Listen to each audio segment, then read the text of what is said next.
It is Monday, May 20th. Grab your cup of coffee. Let me catch you up on three stories you need to know as you start your day.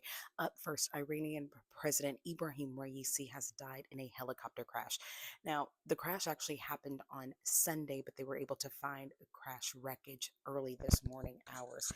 Now, this all happened in the northwest area of the country of Iran, in a pretty remote place, mountainous area that was really incredibly foggy. It was one of the reasons why they've had trouble even getting to the scene of that crash. Now, it's not just the president who died in this crash, it's also the country's foreign minister, as well as seven other officials as well. So, right now, the country's second vice president, or I'm sorry, the first vice president, will be taking over for right now until elections can be held. Now, Iran's constitution states that they must have elections within 50 days so that there is a smooth transition of power.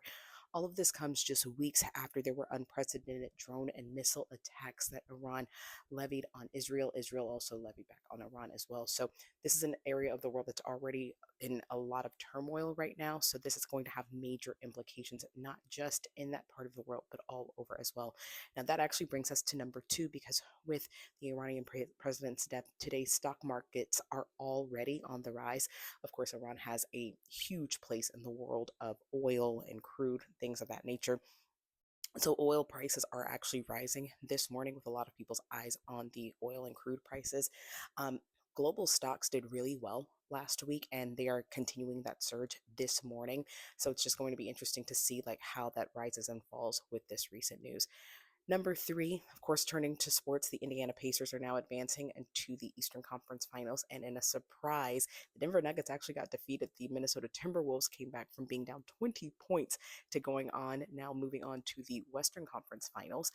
But the interesting thing I want to talk about with sports is, remember last week when I told you that Netflix is now going to be streaming some of the NFL's games? Well, the Athletic actually did a whole breakdown of how much it'll cost you in order to get all of the streaming services so that you can see every NFL game this coming season.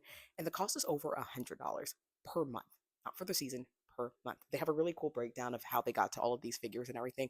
I'm linking that article as well if you're interested in that. In the meantime, though, finish up your cup of coffee. I'll see you back here tomorrow with more headlines.